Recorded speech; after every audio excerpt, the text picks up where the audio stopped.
on Instagram. I did. I put the key in already, but okay, I activate. Yeah, but now on Instagram, you go and you click the go live, and we will go live. Okay. Here we go. I said public. Are you sure? Let me just see. Yep, we are live. Instagram, In mine, I live, yeah? see. Yes. So I'm live Yes, we are live. on Instagram. I can't see. Wait 1 second. On everything. Nice. The world is watching you. Cool. Let's go. All right, welcome back, ladies and gentlemen. In today's episode, I have a very, very special two guests that I've been wanting to talk. We're going to give you an update live about what is happening inside Iran, the things that you will not be hearing. My guests today are an Iranian activist born in Iran, if I'm not mistaken, raised in the UK. He has been politically active about everything that is happening with Iran for a very, very long time. And the one next to him is a former Mossad agent who has been specializing in the entire Iranian case, knows that culture inside and out. And we're going to have a very, very special conversation today, trying to give you the best update about what is happening. Iran has been going on, if I'm not mistaken, on the 9th day already, if not even the 10th. 9th, correct, Younes? Yes. We are on the 9th day of a very unique uprising that I call it the silent revolution. No one is almost talking about it, not enough, at least. And we're witnessing something that might happen once in a lifetime. And I have these two experts here to come and talk about it. So, Sagiv and Younes, welcome to the show. It's a pleasure to have you here, both of you. Let's start with our guest here, Mr. Sagiv. Can you tell us just a little bit about yourself, about your career, and what made you care about what's happening in Iran? I think that, first of all, آقای یونس ما میتونیم فارسی حرف بزنیم بین ما. آره شما فارسی بلدی من نمیدونستم فارسی شما بلدی. Of course. You're a true Mossad agent. You're a true Mossad agent. Whenever we want to, I don't know, to code something or to speak with it, between us that Mansour will not understand, we can coordinate. So that will be, yeah. I have the walkie-talkie of my kid here. I'm just warning you. Yeah. So I'm very happy to be here. First of all, very proud to be here with you guys, with you, Younes. I just finished a long service of almost 16 years, and I'm thinking that we are in a crucial moment in history that all of us need to do everything that we can do to help to our Iranian brothers and sisters in Iran to get out of this awful regime. That's the case. That's the most important thing. We can talk about my career and that also, but maybe in some other opportunity. Now, let's focus on it's really important. That's the Iranian people and how we can help them. Exactly. That is true. And Younes, maybe you just give a few words to the people back home. Who are you? What's your background? And what are you doing nowadays? So I'm a political analyst. I studied politics and international relations in university. I have a background. I've worked in many different types of jobs, which I'm not going to get into. But in the last 2 or 3 years, I started making political videos because I have a bit of a media background. And basically, some of my video went viral. And, I think you was one of the first people that actually followed me like 2 years ago after that I made that video about Sharia in London. And my journey has been, because I studied politics and at London School of Economics and, I have a master's degree and I also have a media background. So I was like, why don't I join the two together? But in the last 2 years, I ended up doing many different kinds of jobs, working with different types of political parties, with intelligence groups, trying to gather information, trying to put media, try to message, try to work in communication strategy. So that's what I do. I've been doing this full time now for the last, especially 3 months, but for the last 2 years, I've been doing it very, and luckily, I think after 2 years, my fruits have bared. I was recently in Israel 3 times in a row in 6 weeks. I was there with Catherine Shakdam. If you know who Catherine Shakdam is, she was the one that gave a lot of intelligence regarding the Ayatollahs in Iran. I was there with the foreign ministry. So I think what I do now is like a mixture of intelligence and media. So that's what I do. Wow, impressive, impressive. So I want to go to Sagiv for a second, and then also to Younes, and both of you can just jump in. I hope for this to be a relaxed conversation between three friends, three adults here, trying to understand what is happening in Iran. Now, Sagiv, I spoke to you yesterday on the phone, and you said something that went with me. You said that we are seeing signs now that make this uprising in Iran different than the ones we've seen before. So what is different and where did it catch you? Like what made you suddenly realize, oh, I saw something now and that is different? As I see that, this time could be the worst nightmare of the Iranian regime. And why is that? Because I think for a very long time, or maybe in the first time, we see a combination of uprising and opposing that coming from the economy side of the population, and combined with what the regime is calling to the political against the political regime. So those two things together, this is something very unique. And what we see this time is not just young protesters, is not those that usually go to protest. We see the Grand Bazaar, we see the union workers, we see, for example, the truck unions and the taxi drivers and the people that usually were part of the regime in a way, and they got to a situation that they are saying enough is enough, and they are getting outside. So those two forces coming together against the regime, this is something that we didn't see until now. What do you think is making it happen? Well, how come all of a sudden we're having the bazaar, the truck drivers, the unions? I even heard today that there was a video that was shared where the one police station even decided to join the demonstrators and go against the government. This is big, like a whole police station. I hope that we will see more and more from that. But I remember times that we were analyzing the situation and we thought that, when the real will get to 800, maybe 850, we will see everything collapsing.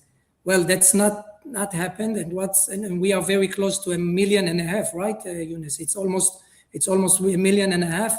And I think that's the time that the Iranian people cannot take it anymore. I think that's the case. And if you bring everything with that, there is no hope. There is no future. There is nothing. And at the same time, you see the money go to Hezbollah, you see the money go to Gaza, and the Iranian regime cannot even support with $5 or $7 to the average Iranian. And the average salary of a Hezbollah fighter is more than $800 or $1,000. So we know where the money is going to, and the Iranian people understand that also. There is money. They can do things. That their priority is different from what it's supposed to be in any other normal country. Wow, that's crazy. So the Mossad was able to actually see the transactions of the money and knowing that, hey, they're paying a Hezbollah soldier on the paycheck of Iran $800. Meanwhile, their own people are getting $7 or something like that. That is insane. Younes, where did that hit you? What made you realize that this uprising is different than the ones before? So I think there's a variety of few different factors here. Look, there has been uprisings in Iran for the last 47 years, but the uprising have been getting more and more congested. We used to have like an uprising every 5 years, then it was every 2 years, then it was every year. So I think after the 12-day war, Israel and America exposed how incompetent the Islamic Republic is. They are a paper tiger. So they used to huff and puff and say, oh, we're going to destroy Israel, we're going to do this and that. But during the 12-day war, Israel and Mossad and the IDF exposed the Islamic Republic and how incompetent they are. It was like a huge slap in the face in the whole world, in front of the whole world, to the Islamic Republic. So I think after that, it exposed it to two things. It exposed to the Iranian people that the Islamic Republic is not as powerful as they claimed they are. All they can do is to kill their own people. and their own women. And he also exposed to the international community how incompetent they are. And I think a combination of these two factors has given a lot of confidence to Iranian people to rise up. I think what happened during the 12-day war, the reason why people didn't rise up is because they were in a state of shock. They didn't know what was going to happen. But I think in the last 6 or 7 months, America, Israel, and also the Iranian people had a chance to recoup. What I'm trying to tell Iranian people is that, look, Israel and America are not your friend, are not your enemy. Our enemy is the Islamic Republic. And America and Israel are here to help us. And I think also another factor is that the economic collapse of the rial, I think by the latest information I have, is like $1 is almost close to 200,000 riyals, which is insane. You know, back in the day, it used to be seven riyals for $1. Now it's 200,000 riyals. 200,000. Yes, 200,000. How do you even get to that low?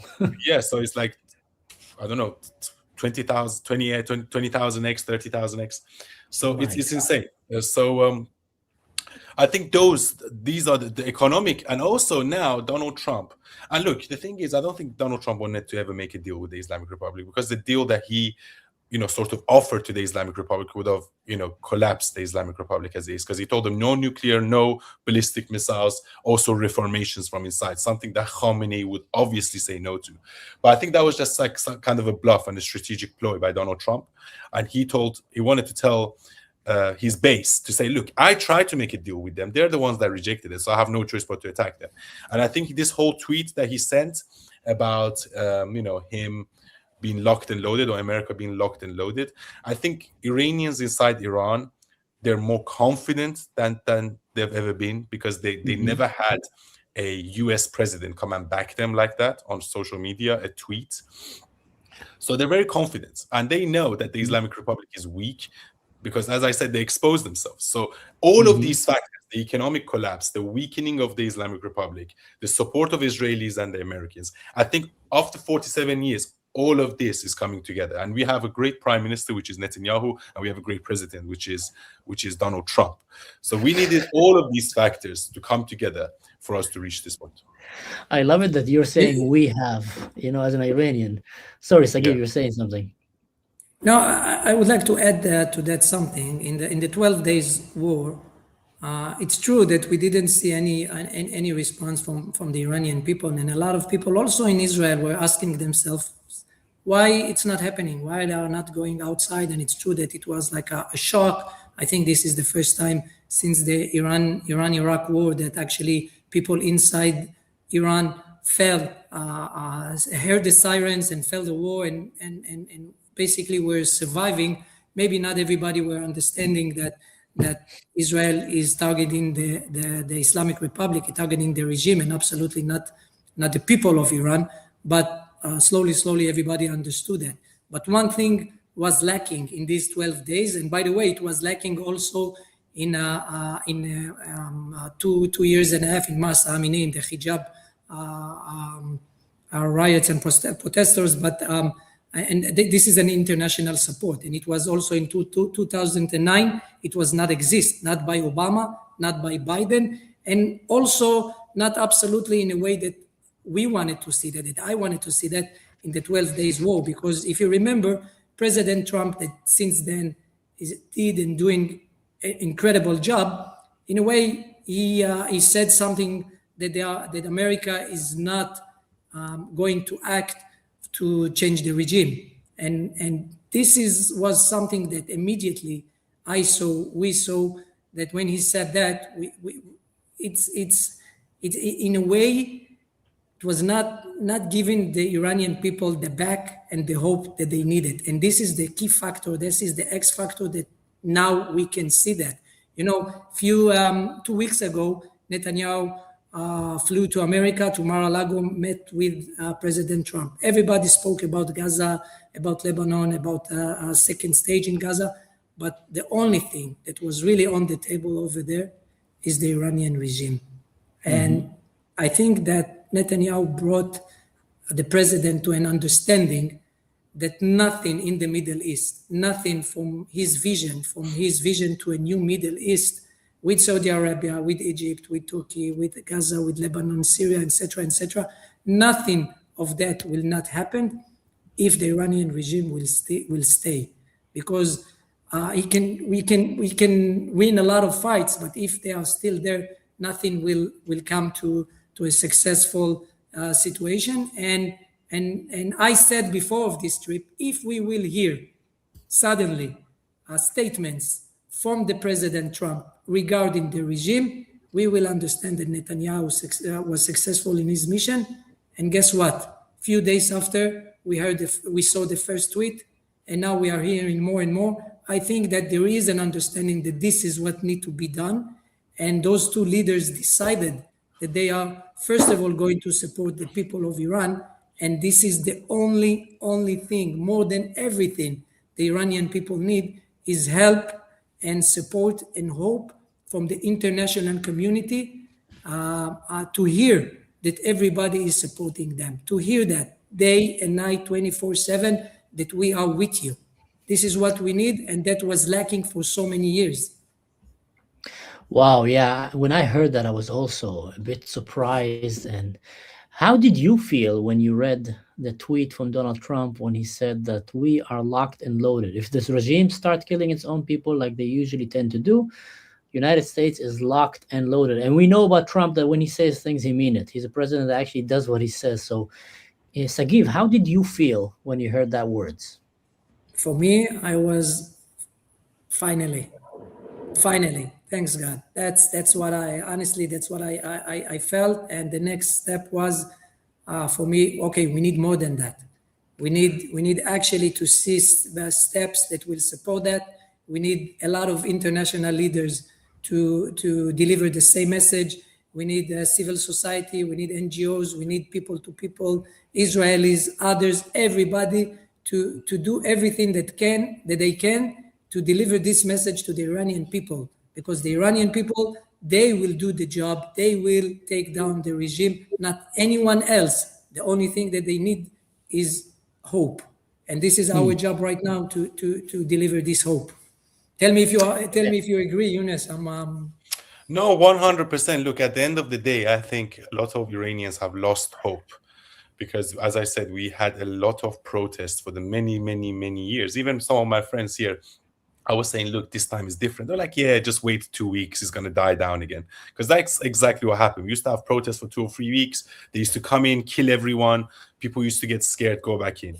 And we didn't have anything for 1 or 2 years. And then something else used to happen. But, this time is different because, look, one time it was about women life freedom. Another time it was about petrol prices. Another time it was about the green movement. But this time is not about any of those issues. This time is about we want the Islamic Republic of Iran gone.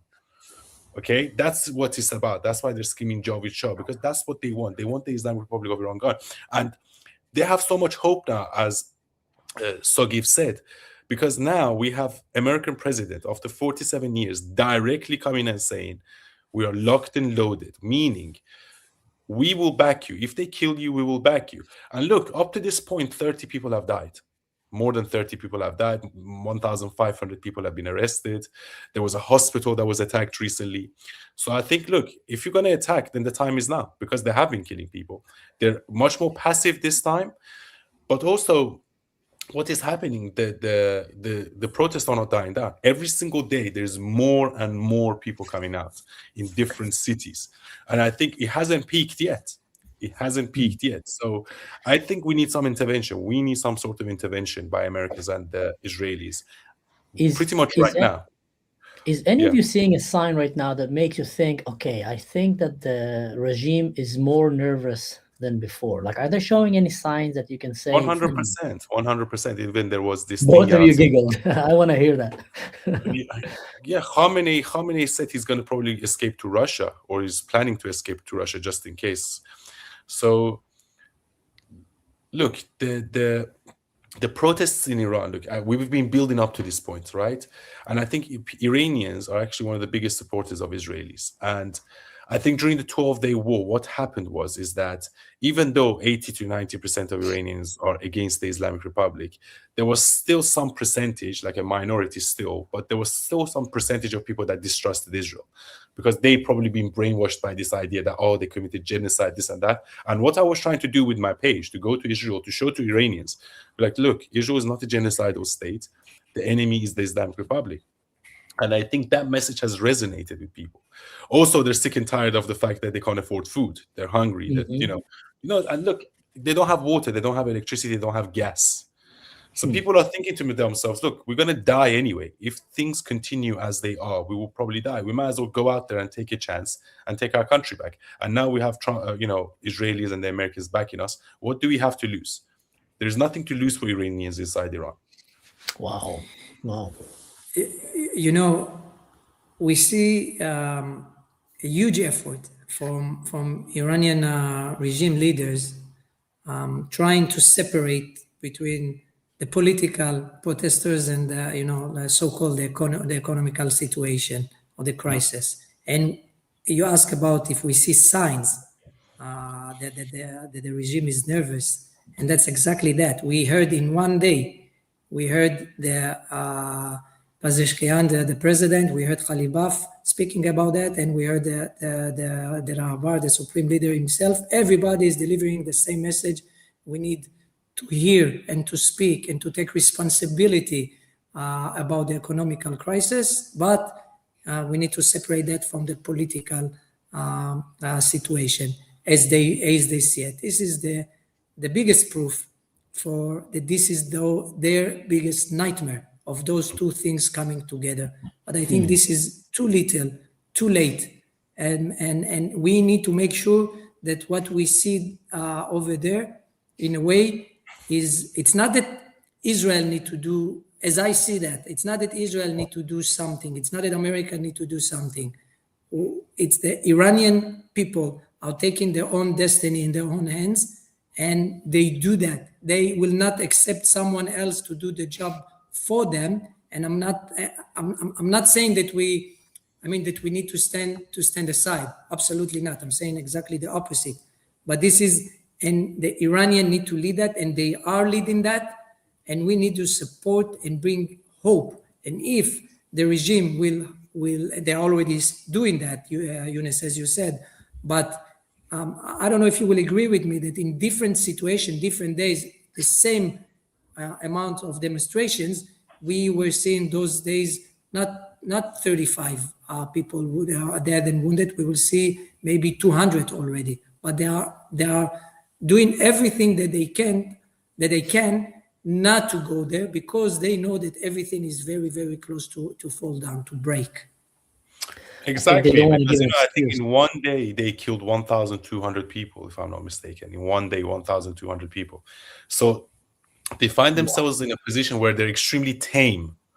They're extremely tame. They don't want to kill, but then they kind of have to kill if they want to survive. So they're in like a catch-22. They're damned if they do, damned if they don't. Yeah. And I think Iranians have been waiting for this moment for a very, very long time, because the Islamic Republic used to bully their own civilians. But now we have Israel and America that is behind Iranian people and against the Islamic Republic. And I think that just gives Iranians so much courage, But that's what I mean. Like, Israel and America needs to act on their promise. They need to act on their promise, because if the protests go on for 2 weeks to a month, nothing happens, eventually Islamic Republic will start recouping. So I think we need to strike fast and quick and decisively.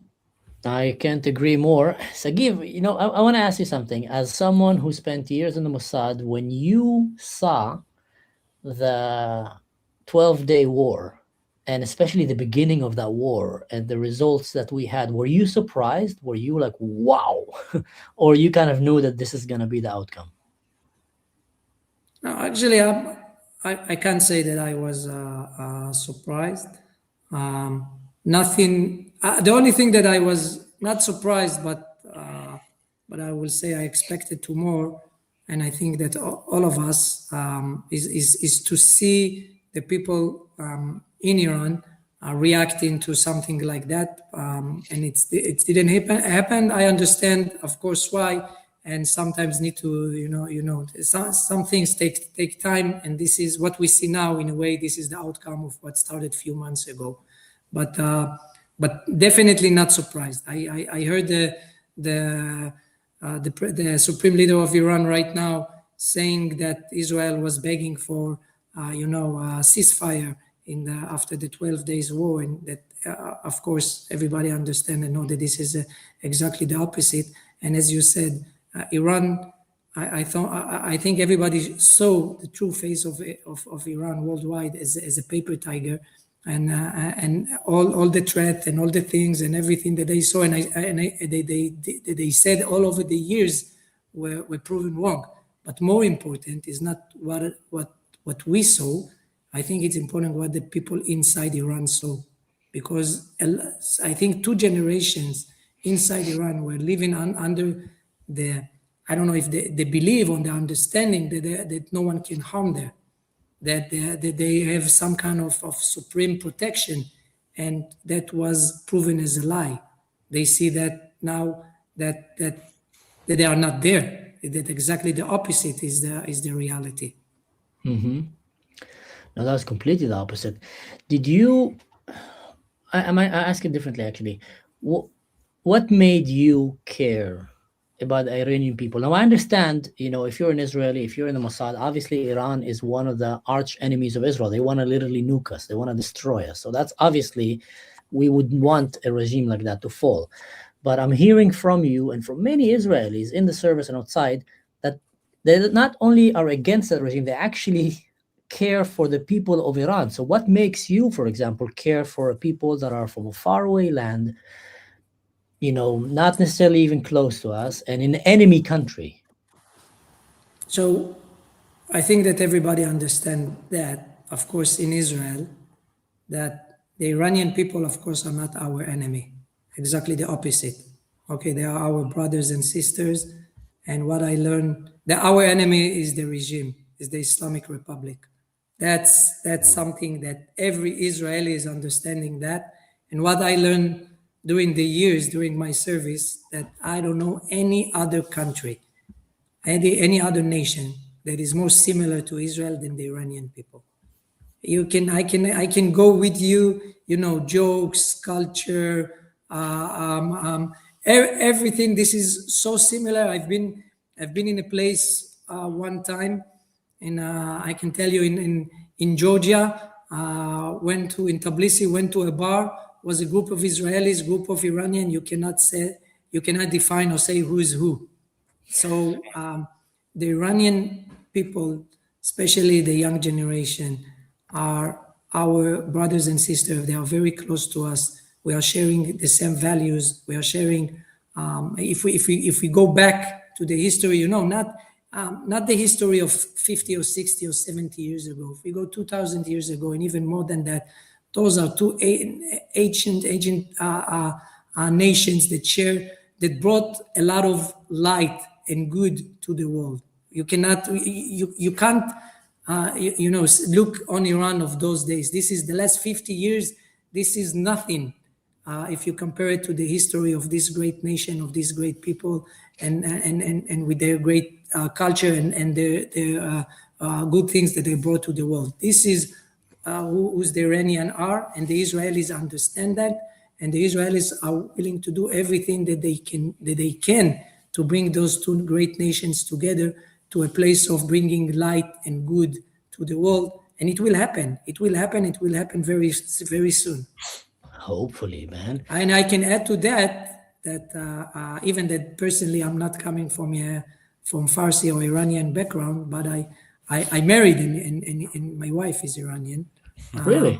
Yeah, she is. Yeah. And that's another Is she reason. Jewish Iranian or Iranian? Like Yeah, she's Jewish Iranian. She's Jewish Iranian. Yeah, there's 250,000 Jewish Iranians apparently. Yeah, I'm gonna 100,000 of them left Iran to go to Israel after the Islamic Republic. Yeah, I'm gonna make a joke that we used to have in Israel about the Iranians, the Parsis. Is she financially responsible? Your wife? I'm gonna say it that way. Yes, she is.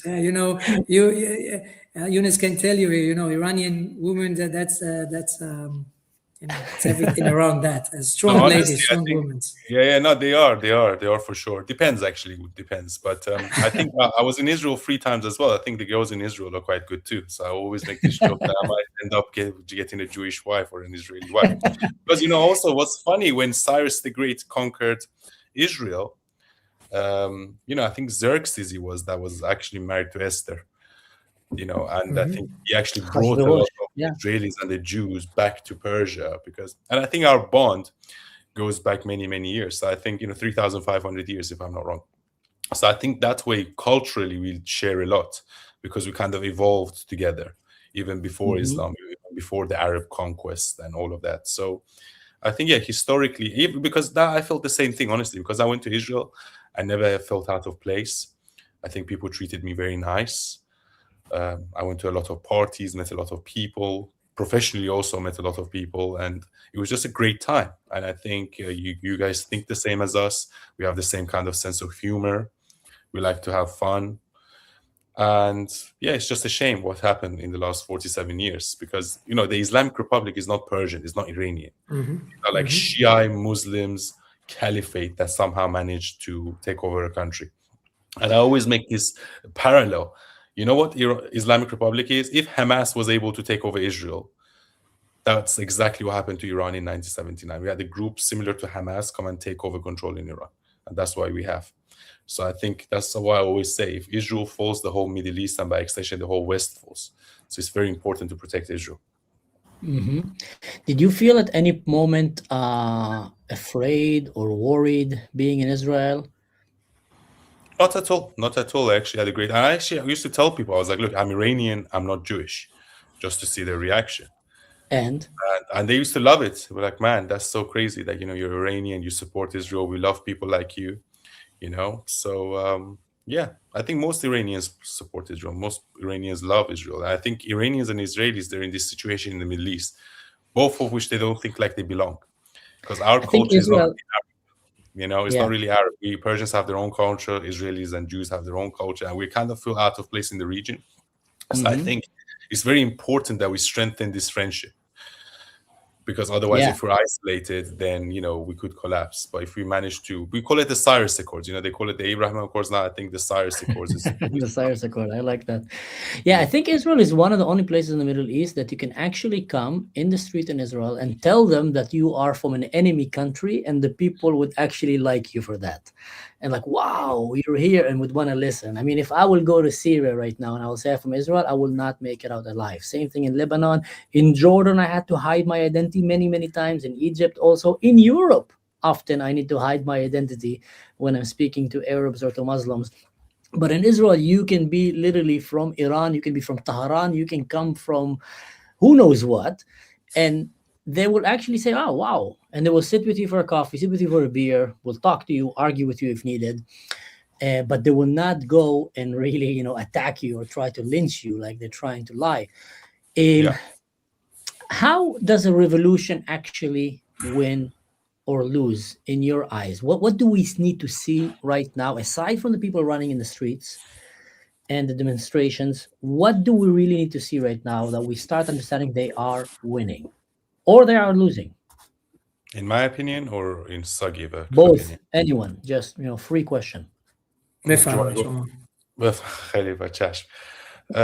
Look, I think a successful revolution, I'm going to go with what could go right and what could go wrong. So what could go right is that hopefully the protest will gather momentum and they will continue for the foreseeable future. We will have an official press conference by Donald Trump calling out the Islamic Republic, because look at what a tweet's done. Imagine he holds a whole press conference. I would also like the leader of the opposition, which is Shah Reza Pahlavi, to go and meet with Trump. I think that will be good. I'm not so sure about what Donald Trump thinks of him, but at the moment, people are screaming his name, and I think he should be the head of the transitional government. Hopefully, we have Trump, honoring his words with the help of Israelis, taking out IRGC members, hopefully Khamenei, hopefully other people like Mojtaba and the whole crew that is close to Khamenei, so strategic targeting of IRGC members, ballistic missiles, even if there is any nuclear left. So we need that combined with, internal uprising. And then we need a smooth transition. So we need a opposition government or a transitional government led by Shah Reza Pahlavi to come and take control, and 100 other people. But we need the support of Americans and Israelis to be able to come and install this government. he can't get on the plane and go there and take control, because there is still a lot of people in Iran. Iran's going to be in transition for the next 2 or 3 years. So people that think, oh yeah, it's going to be easy, yeah, because the Shah just left back in 1979. He didn't stand and fight, right? So now, because of what's happening in Iran's going to be in transition for the next 2 or 3 years. So we shouldn't expect anything overnight, but the revolution can happen very soon, right? So I think what needs to happen is a combination of these three factors: strong opposition, internal uprising, and strategic targeting of IRGC members, military, and nuclear. And Sagiv? So I absolutely agree, and I will add to that that the X factor, as I see that, we need to see a strong international support, out loud and very clear. I'm saying that while we all understand that the Iranian people by themselves, they will take down the regime, but they need to hear and to see and to feel this hope and this support. And we should think about also what we can do to help with that. And I'm not talking about, military organizations or other or intelligence. I'm talking about people to people, because I think this is what will fuel everything. This international support from the people, not just Israelis, American, European. I think that's the key factor. That's more than everything. At the same time, I want to see the Iranian from inside Iran calling to Trump. Trump need to hear his name every time, because we know sometimes what motivate people or what motivate leaders, and in Trump case, they need to hear everybody calling him to assist. And I'm not saying not to call to take down the regime, but let's try to deliver the message that they will shout Trump, Trump, Trump, and help us. I think we will. I think he will listen. I think he will react. He's not kind of a guy that will hear thousands of people shouting his name in the streets of Tehran or any other city in Tehran. He will react for that, and we need to make everything tick. This is something that we can do.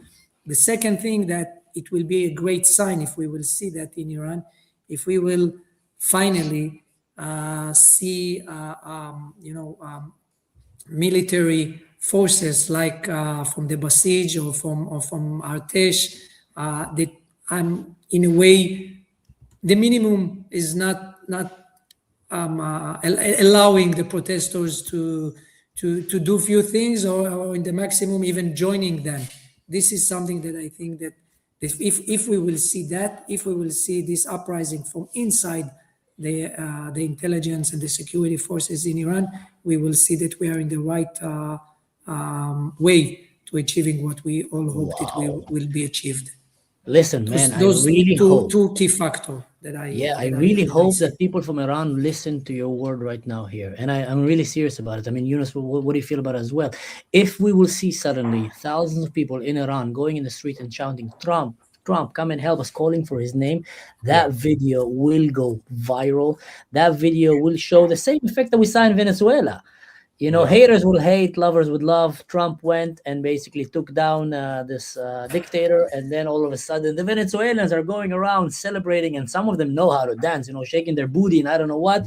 And right next to them, you will see some woke students going and saying, how dare you go and take down the regime, and yada, yada. So I think, if the people in Iran will go and shout, and if you listen to that, guys, really, go and do a video like that. That is a great way to get international attention from the right players. I 100% agree. 100% agree. Is there someone fighting there in the kitchen, or what's going on there? So here is something that, actually I want to show a video to the people here, and then we can just, understand how serious it is. Guys. Watch this. Yeah, I saw that. The police in the city of Abdanan have defected and joined the side of Iranian people January 5th, 2026.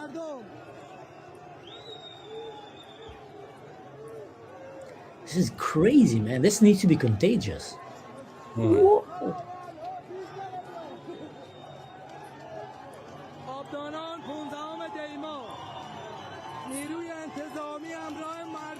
Wow. Yeah. That's what I'm talking about. That's what we need to see. More and more and more pictures and videos like that will create a wave. Yeah. And imagine if they would be right now shouting, death to Khomeini, yada yada, and also calling for Trump, calling for America to come and help them, that Pahlavi will return. What is your thought about that, Younes? You think Pahlavi is gonna return as victorious, as the leader? You think it's gonna happen now? You think he's gonna wait a little bit longer? You think he should? Look, What's your at this thought? moment in time, he's the most popular figure. He's the one that everyone is chanting his name, both inside and outside Iran. He's the most popular figure. So I think he's the kind of figure everyone needs to get behind, whether you agree or disagree with him.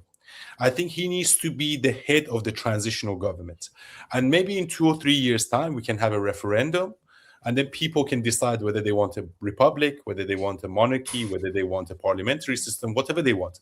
But we need to look, at this moment in time, the only opposition we have is Shah Sadegh. We don't really have anyone else. Let's be real. Okay? Not inside Iran, we don't have anyone else, and outside, we don't really have anyone else. So at this moment in time, he's the best option. That being said, I think he needs to meet with Donald Trump. I think that will help a lot. That will kind of solidify him as the official opposition, if they can maybe manage to do a press conference. And, it's all about the theatrics at the end of the day, in politics especially. When you send a signal, okay, we've got a guy, he's coming, we're supporting him. And also, as I said earlier, the Iranian people have shown for 10 days now that they've risen up. Now, slowly we have members of the Artish joining in. Slowly we have members of the police force joining in. But this is not going to go forever. Because Iranians don't have water, they don't have electricity, they don't have gas. So at some point, they're going to run out of energy. So unless we give them these dopamine hits, these dopamine rushes, these motivations to keep going, the protests will die down. And at this moment in time, that's my biggest worry. I do not want the protests to die down. And I think the only way to keep people going is to strike, and also to start beginning the transition in the media front as well. Sagiv, what's your thought about that? Do you think Iran can be the next Iran can be a democracy, should be a democracy, or what's the direction you would think they should go? I mean, I know it's up to them, but someone like you who've studied them and understand their culture very well, what's your thought? I think that first of all, the young generation in Iran is absolutely there. The state of mind of the young generation in Iran is a Western, same as a Western civilization country, modern, liberal, absolutely see themselves as a democracy. And we spoke about the past, the 2009 and September 22. Two things were lacking. Again, it's international support and alternative leadership. This is two factors that were lacking, and in a way, it's not important if the Reza Shah have 80% of support or 20% of support. It's not relevant now. It's relevant that in everything, of course, it's much better than the Iranian regime, and everybody need to rally around an alternative. And I think that he declared, and correct me if I'm wrong, Younes, that he by himself he declared that he's coming that he will come for a very limited transitional time. And then the Iranian people will elect their own leadership. So I think this is a very, very strong statement, right? He declared that. Yes, I think he did. And also, look, I think the problem with the Pahlavi dynasty back in 1979 was that not only the king used to be the king, he used to also do the operations within the country. So the king was the king, he was the president, he was the prime minister, he was everything, right? So that's why if you took him out, you took the whole system out. And I think in order for Iran to be truly successful, we need a king just to reign. right? But we need the president or a prime minister to do the operational side of things. And I think we need to kind of decentralize the power if the if the thing's going to work. Because if we have a king like in the past and a monarchy, and the king does everything and he has all the power, then that is not a good thing. It's almost like the Ayatollah regime with the supreme leader. You need to decentralize power. I'm a big fan of the republic. I don't mind monarchy at all. But I'm a big fan of the American system, 3 branches of government. But these are the small print that we need to decide after 2 or 3 years, whether it's going to be a monarchy with the 3 branches of government underneath him to do everything, to do all the operations, day-to-day operations. That remains to be seen. At this moment in time, all our focus should be on getting rid of the Islamic Republic. Everything else will kind of fall into place. Agreed. Yeah. Younes, what would you like to see from the Israeli government right now as the most important way to help? Someone like you who understand that culture, Iranian, what would you like to see? I want this to be as smooth as possible, because I know once the Islamic Republic, even if Khamenei leaves the country or if he gets killed, we still have up to 40,000 IRGC members in the country, and they have guns. And they might go mad and they might start shooting people. They might start doing killing sprees, and they might be infighting just to see who gets in Khamenei's position.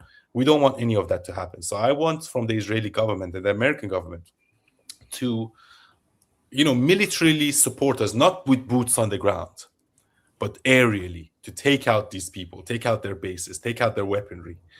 So it makes it a more smooth transition. What I'm afraid of is that this revolution could turn very bloody by the minority of people that are pro-Islamic Republic, and they might get into the streets and start killing people. And I don't want that to happen. So I want Israel to support us in this smooth transition, whatever that entails, whether it is military, whether it is economic, whether it is on the media front. Just support us all the way, please. We know that the Iranian also are bringing, yes. Yeah, if I may, Mansour, how do you answer the the claim in Israel that if Israel or America, especially if Israel will attack, we will see the Iranian people rally around the Iranian regime? That's not true. That is not true. That is the lie that the Islamic Republic tries to tell people, all these pro-Palestinian woke mind virus idiots. As long as you don't kill people, as long as you don't kill innocent civilians, people will not turn on you. But luckily, Iran is not like Gaza, where everything, is congested and everything. We don't have rockets in buildings. So the military bases are defined where they are. The IRGC bases are defined where they are. So all you need to do is to hit those bases and try to avoid civilian casualties. The people must think that you're on their side. You're almost like their, angel from the sky, just hitting their enemies. So I think if you manage to do that and keep civilian casualties to an all-time low, majority of people want the Islamic Republic. So I don't think people will rally. That was the claim that Khamenei made during the 12-day war. Said, they see they attacked us. And there was a bit of that. I'm not going to lie. There was a bit of that. There was this sense of, unity amongst some people, not amongst all. But then, as I said, during the 12-day war, people were in shock. The Gaza war was still happening. The world was so much more different. Now, all these cards are taken away from the Islamic Republic. Venezuela with Maduro is gone. Assad is gone. Gaza, Hezbollah, Houthis, they're extremely weakened.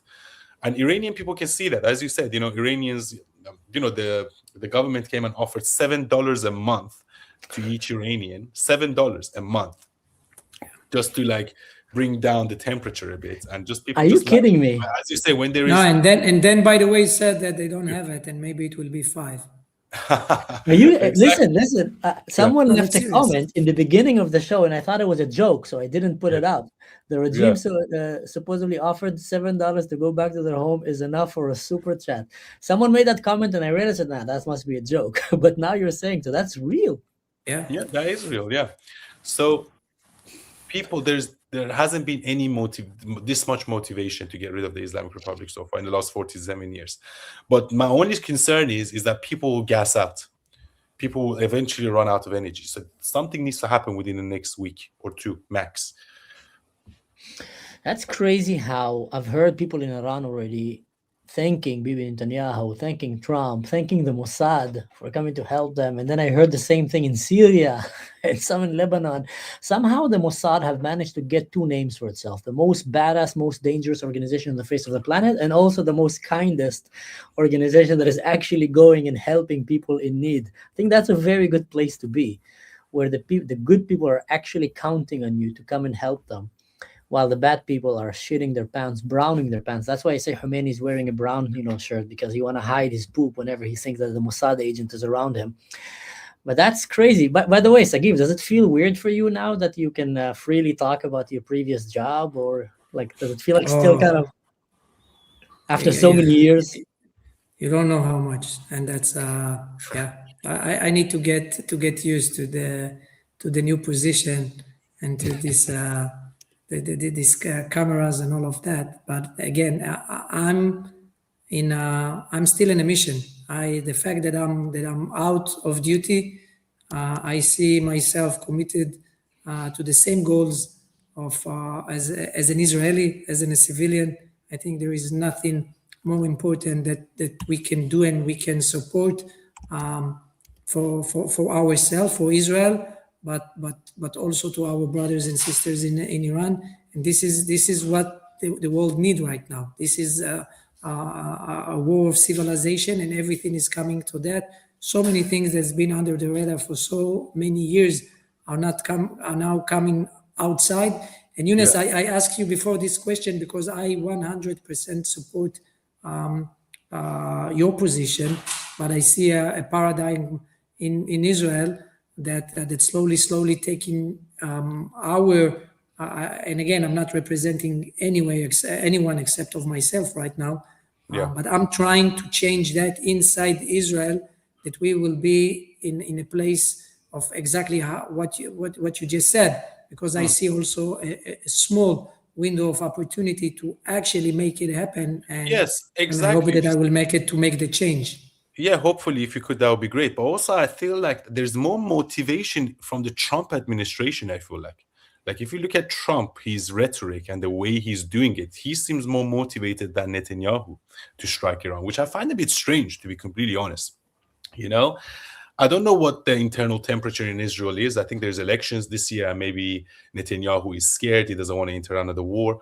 I think that's nonsense, though. I don't think there is going to be another war. All we need from Israel and America is just airstrikes. We don't need boots on the ground. We just need a couple of F-35s, maybe one more B-2, just to hit another, nuclear site. That's it. Just maybe 10 to 15 aerial strikes, strategic, exactly like you done during the 12-day war. And that's it. You don't need boots on. It's going to be very low cost even. And guess what? If the Islamic Republic of Iran goes, you're not going to have a war every 2 years. Yeah. So it's in your own self-interest, honestly. Because then if Yeah. the Islamic Republic of Iran stays, you're going to have Hamas, Hezbollah, Houthis. They already sent $1 billion to Hezbollah like a month ago, 2 months ago. Yeah, try I to. must disagree about that point. I don't see Netanyahu being hesitant. I think Netanyahu will be very happy to strike Iran. I mean, I know a lot of things that he probably would be hesitant in doing, but I think going and striking Iran and finishing Yeah, that but I'm job, just I going think by the this is evidence of literally 1 week ago. Just in the last 1 or 2 weeks, he hasn't made that many comments regarding Iran. If you've noticed, like Trump has been the one that's been banging the drum mostly, or maybe that's what they I decided to do. I don't know. I will say something that I mean, think about it. Someone somehow brought Trump to this place to say that. Those are things that we never heard Of course, from yeah. Trump and from his administration. And I will say more than that, we heard exactly the opposite. We and the forces inside MAGA and the forces that work against that America will not be involved in situation like that, and somehow that was reversed, and suddenly just few days after Mar-a-Lago meeting between Trump and Netanyahu, we hear Trump day after day supporting that, saying things that he never said. And I do believe that we will hear also some strong statements as the time will come also from Netanyahu. I For think it sure. would be the dumbest thing for America and Israel and Europe not to want the fall of that regime? I mean, we're talking about one of the most wicked regimes on the face of this planet, an extremely religious, messianic, lunatic regime that want to get a nuclear weapon, that is oppressing its people, that is killing its women and children, and that is chanting death to America, death to Europe, death to the Israel. So everybody with a half brain on his head would want that regime to fall down, and was never a better time now. With that said, I do know that Israel need to be careful, because there's enough ignorant people in America that keep saying, yeah, Israel is dragging us to wars. Guys, Israel is not dragging you to any war. Actually, the 12-day war, Israel did it almost all by itself. It was like the easiest war for America to ever have. That's like the best ally. Israel literally went, and the Mossad and the Special Forces and the Air Force did the entire job by themselves. And then they called America, hey, do you mind Ubering a few B bombers? Just bring it here. They can sleep and watch Netflix on the way, but they wake up, the Mossad agent's going to laser for them. Oh, over here, see, just drop it right there. Perfect. Boom. You can go back, and you can even take all the credit. I think America never had an ally that did all the dirty job for them and even allowed them to take all the credit for it. So I think in that aspect, undoubtedly, it's not even need to be Israel convincing America. It's in the interest of America, America first, Europe first, every sane, freedom-loving human on the face of the planet, to see this wicked regime fall. I mean, I am just so sick and tired of watching videos of Iranian girls from 40 years ago, 30 years ago, walking in bikinis and like dressed like Europeans. And now you see it's just, dumpster garbage bins kind of walking around, all hijab covered like ninjas, and they don't even dare to talk. I think that should stir up every feminist on the face of this earth. They should be like furious. How are we letting this happen? How are we letting these little girls be robbed of their future? Anyway, sorry, I went on a rant. I really hope that this regime falls down sooner than later. Crucial days in front of us. Very Exactly. crucial days. But there was this thing, there was this theory that a lot of Iran people inside Iran, and also some people outside, always come in and tell me, well, yeah, they don't really want the Islamic Republic of Iran gone. And I'm like, why do you think that? Like, well, because the Saudis sell oil, the UAE sells a bit, Qataris sell a lot of oil, because they share a gas field. Turkey doesn't want him gone. Russia doesn't want him gone. All this progress that UAE, Qatar, and Saudi made in the last few years, that progress belonged to the Persians, because we was on that track made 50 years ago. And when the Islamic Republic of Iran happened, it was actually a great benefit for the Arab states, right? Our neighboring states. But I don't agree with that, because I think people like Mohammed bin Salman are very clever. The Sheikh of Dubai are very clever people, and they realize that actually Islamic Republic is a security risk for them also. And I believe that a rising tide raises all ships. Instead of thinking of it from a competitive standpoint, we need to think of it that, look, you have one of the richest countries in the world with the potential to be in the top 5 GDPs in terms of gas, oil, natural metals, also educated people, great culture, to coming into the market. And that will open up a lot of opportunities for a lot of different companies, from Apple to Nvidia to Tesla, to all these companies, to come and build factories there. And, people will buy. And, it's going to be it's going to take a few years, I would say a decade or two, for us to reach where we actually belong. But it's going to be a great economic opportunity also for the whole world. The only person that's going to be very bad for is Russia. Sorry. Yeah, and I think this, just to add to this, I think there's a bigger geopolitical war happening right now. Maduro and the Islamic Republic, they used to be hand in hand. A lot of these Ayatollahs and IRGC members were thinking to escape to Venezuela if the regime falls, because they already bought houses there, they already had Hezbollah, they already had a lot of their agents there. Now Maduro is gone. Their vacation home is gone. So they all have to escape to Russia now. And I think by Maduro and Venezuela falling, it compromises the Islamic Republic. And then if the Islamic Republic falls, it compromises Russia. So if Islamic Republic falls, then, Russia is in a very, very compromised position. So they have to make a deal on Ukraine. So I think this is the actual war that's happening. And it's advantage Israel, it's advantage America. And hopefully they can, finish the job. You know what? You just mentioned Venezuela and Iran, and that's exactly the video I wanted to show. But I want to ask Sagiv first before we go. Sagiv, does the Mossad know who is Asmongold? Maybe the Mossad knows. But I'm few months out. So tell me. Does the Mossad know what's World of Warcraft? Did they ever hear that name before? All right. All right. So Asmongold is one of the biggest streamers in the world, and he actually became extremely famous because he was playing World of Warcraft. But he has such a huge base fan right now, people following him, and he's very, very smart about politics. And he made this video, which I find to be very interesting. Can you see how strategically advantageous Iran is? Iran should be probably like a top 20 GDP country in the world. With how close they are to these other places, they should be a top 20 GDP country in the world. They are incredibly well educated. They used to be incredibly well educated. This is a very big country. It's a nice place. Like, there's no reason it should be a shithole. It's the same as Venezuela.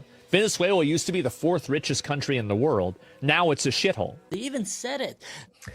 So what's your thought about that?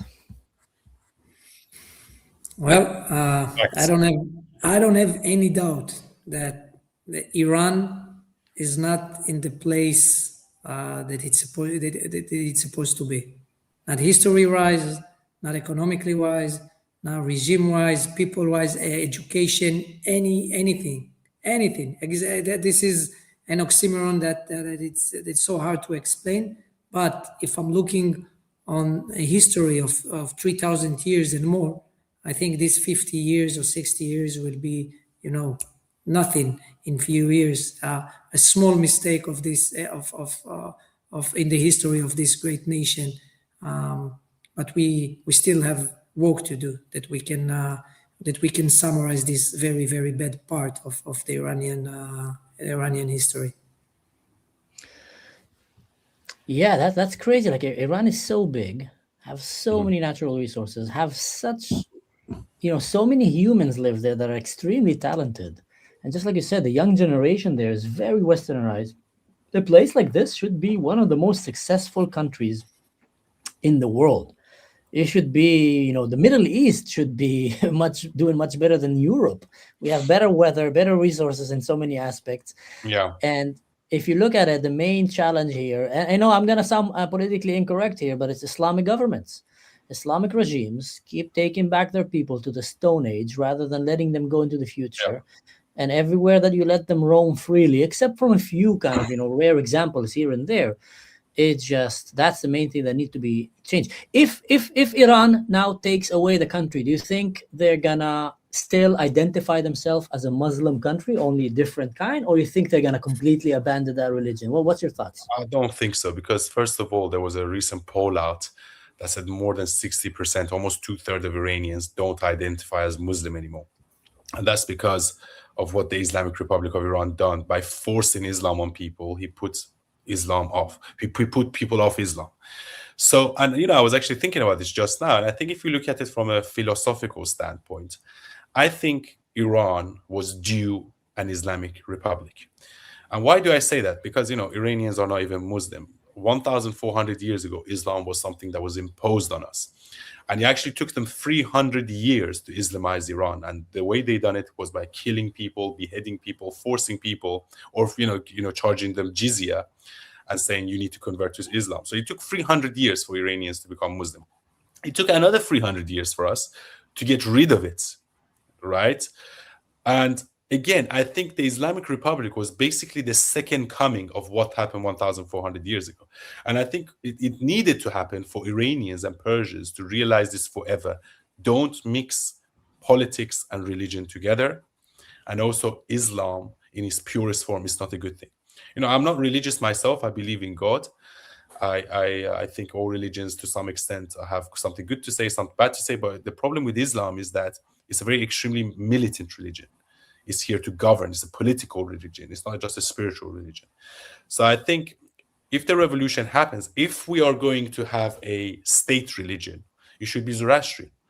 Even though I believe that, religion and politics should be separate, the one that we should use as our national identity should be Zoroastrian, not Islam. Why do I say that? Nowruz is a Persian celebration. Shab Yalda, which is like around Christmas time, that is a Persian celebration. So I think our culture should revolve around Zoroastrianism and not Islam. even though I believe in a completely secular, democracy. So I think, and also I think a lot of these mosques should shut down, because the Islamic Republic, what they done is that they started making Imam Zadeh Falan. Imam Zadeh is like a son of the Imam something. And there's like thousands and thousands of these things. Anyway, most of the mosques right now are empty. Empty, exactly. I would make them, I don't know, Really? clubs or bars or shopping malls or something like that. I would like convert the building into something really fun.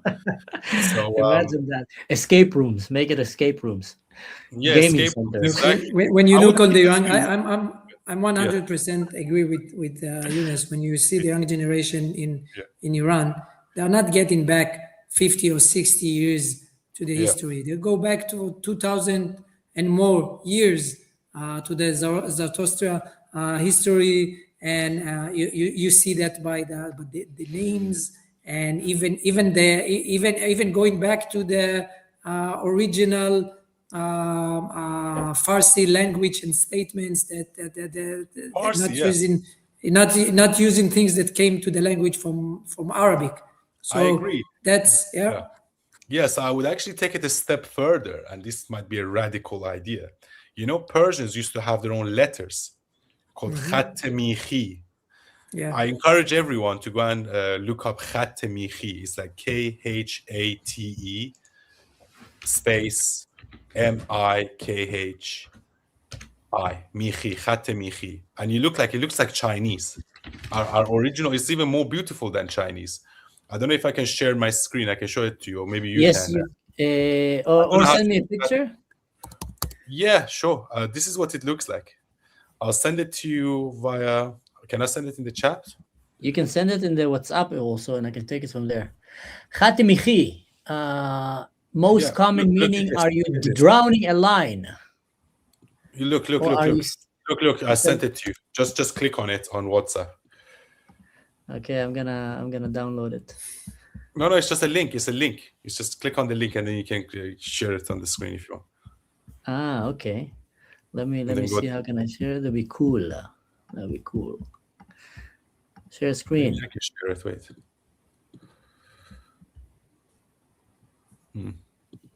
Okay, I'll show it to you on my phone. Look, it's a bit easier, I think. Mm-hmm. Look. This is what it looks like. I don't know if you can see. Oh wow.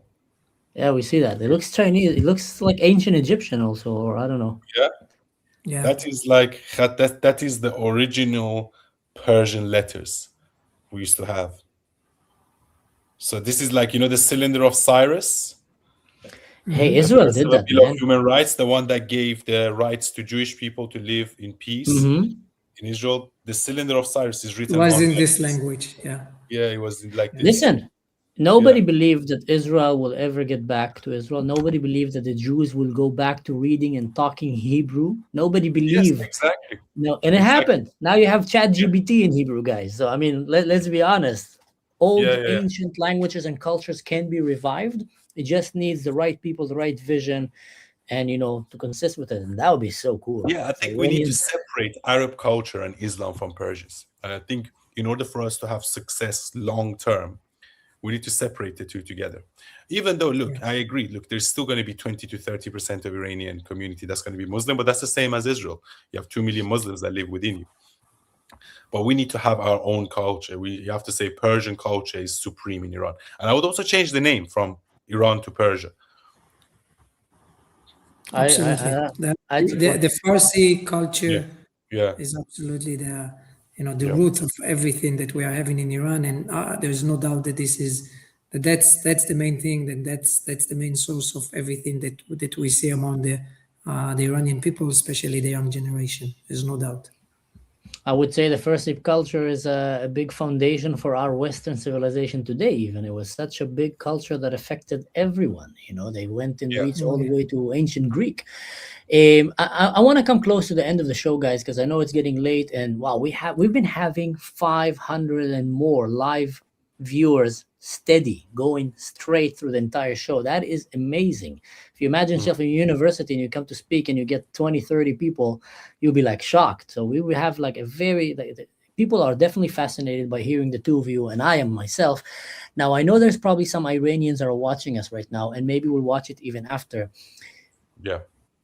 What if Iranian person is watching it right now? What should an Iranian watching this video go and do tomorrow? What would be the message that you will send them? You know, this is something, I mean, maybe we can come out also from this meeting, from this show, as with a practical mission that we will take over ourselves. And Younes, tell me what you think. What will be the message that every Israeli can send, can say directly to the Iranian people, maybe in English, maybe in Farsi, a small sentence, something that maybe we can try to bring it, that thousands and hundreds of thousands of Israelis will deliver to the Iranian people directly, without no government to government, no politics to politicians to politicians, people to people. Something that again, I'm very much on this hope and support part from the people of Israel to the people of Iran. What will be the message that we can maybe... Personally, I would say be brave. Just be brave. Be brave. The Islamic Republic will end. The question is not if, is when. So I would say just be brave, be courageous. America is not your enemy, is your friend. Israel is not your enemy, is your friend. So just be brave, keep going, keep protesting. I would say to the police officers and the artists, join forces with the people. Because you don't want to be on the wrong side. شاید یه اصطلاحات و چیزی که ما میتونیم بگیم به زبان فارسی. به زبان فارسی I'm asking if maybe there is a small sentence or something. I would say مثلا یعنی دل ما با شما و چیزی مثل این. پیروزی نزدیک است. I would say that. پیروزی نزدیک است. What does that mean? پیروزی نزدیک. Victory is close. Pirozi نزدیک است. To all the Iranians, Pirozi نزدیک است. Everybody start sending that to the Iranian friends. Really show them that we are with them. 100%. I mean, we are so close right now to seeing lives of millions, being changed. And you save them now, that means their children, the grandchildren, the grandchildren. I mean, wow, what an amazing vision would that be? That we can be able to travel to Iran, that Sagiv can go legally to Iran now and visit the people. I mean, imagine how beautiful that would be for us to really live in peace with these amazing people. I can't wait for that. Ladies and gentlemen. Same over here. I really praying and hoping for those days, and I 100% believe that it will be very soon. And we will sit in a coffee shop in Tehran and have a toast together. In the Grand Bazaar. Wow.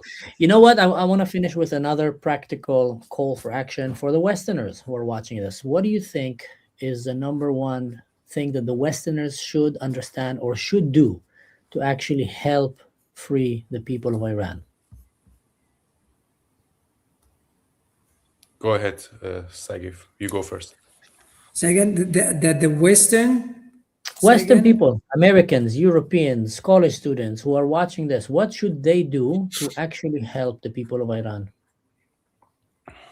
First, to deliver the same message, as we said, as that will come from the Israelis directly from the people of Iran. This is one.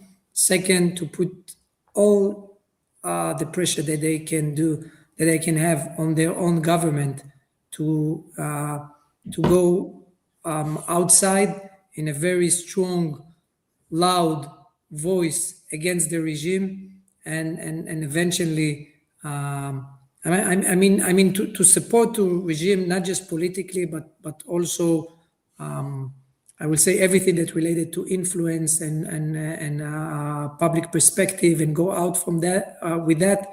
I think there is a lot of meaning for that, not just doing that on the parliaments and statements, but streetwise. Can't agree more with that. I would say to the college students, you protested for Palestine for 2 years, and yet there is no protests for any Iranians that are struggling. I just think that you're so brainwashed and you just don't know what you're talking about. You think that somehow Israel is the enemy, but you don't realize if Israel falls, the West will fall. and it's going to be a matter of time before we have an Islamic state in Europe. We kind of do in London now almost, before you're going to have it all around the world, and you're just so unfortunately. The problem with universities is, and I think maybe a bit of it is Qatari funded, and actually Qatar and IRGC, they share a gas field. So a lot of the infiltration and the brainwashing that comes in to universities and young people is actually coming directly from the Islamic Republic, unofficially through Qatar. So I just think this is an information war. And I always say this, the first half of this battle was the ground battle where Israel won decisively, but they lost the propaganda war. And, unfortunately, there's still like the majority of the international community is anti-Israel because they think they're like Zionists, like Nazis. They want to kill people. They want to kill babies, which is complete nonsense. So I think the second half of this battle for Israel and for Iranians is to win the propaganda war, win the information war, so we can actually go and finish the job. But luckily, we have a great president in America that understands the issue clearly. We also have a great prime minister in Israel, which also understands the issue clearly. And I think that the second phase of this is going to be, honestly, the information and the propaganda war. And we need to, tell the world that you are siding with jihadis, you're siding with Islamists, and you are siding with this woke mind virus that you think somehow they're oppressed. You just don't know what you're talking about, honestly. And we need louder voices to come and say this clearly. And it takes people that have been to Israel, have been to Iran, understand it, were born there. Because a lot of these college kids, they were born in UK and they had all the comforts of life in America and in the UK. And now they come and, protest pro-Palestine. But because they don't understand it, they think in their head they are standing up for the underdog. They don't realize the reason why Islamic Republic is in the state it's in now is because of them. They don't realize the reason why Gaza is in the state that is in now is because of Hamas and Hezbollah. So you need to remove that tumor. So I think that's the thing. In one word, I would say information, or win the information. So I call this front the 8th front.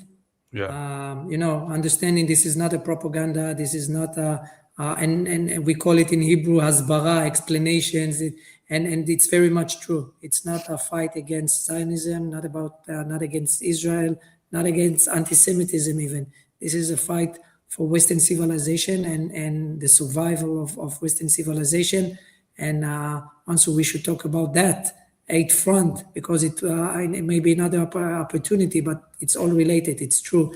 Qatar from one side, Iran from other side, all this radical Islam coming together with this 8th front PR, public perspective battle. And so in a way, this is much more dangerous even from any other threat that we understand and we know. And this is already, London has fallen, Paris has fallen, New York has fallen. We see that inside America, but let's get to that after having Iran free soon. Amen to that. And that coming from someone who was high up in a very long time in the Mossad, who understands what war is, understands what means enemies in the shadows who are trying to come and take over us, and to come and understand that this is a direct declaration of war on our way of life. I 100% agree. It's the 8th front, and it's the only front that they're actually winning dramatically compared to the other fronts. And all the other fronts will become very good in counterterrorism. We're very good with, cyber, espionage, economy. Everything in the West is doing very good. But that 8th front, they're schooling us there, and very, very evil factors around.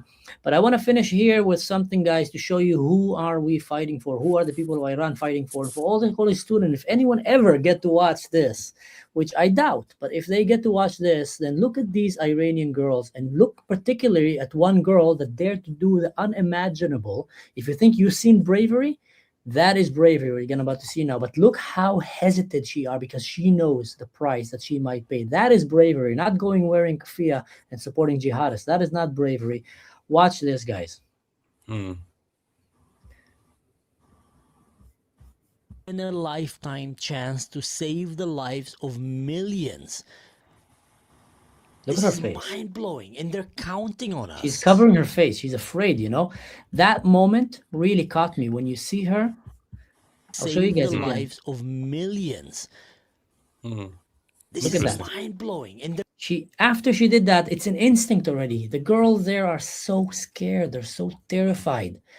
This is bravery. You know what kind of a price women like this, little girls like that, pay in Iran for doing the most beautiful natural thing, which is showing their God-given beauty, showing their hair. God forbid they dare to do that. And just see how she does it, and immediately she's, there is a real oppression. If you're looking for an apartheid to fight for, that's where you should go. If you're looking for oppression to stand against, that's where you should go. What is happening in Iran right now is the best cause, I feel, of the century almost, for people who are looking to be activists. So don't be fooled. Don't be lied about pro-Palestine and supporting all kind of jihadist communist regimes. No, guys, go and fight for these people because they need us. And I really, really hope that we'll see even a glimpse of the level of demonstrations we saw for pro-Palestinians and others standing for the people of Iran, although I doubt we will, but I really hope. It's up to us to stand up for ourselves. Yeah. Amen to that.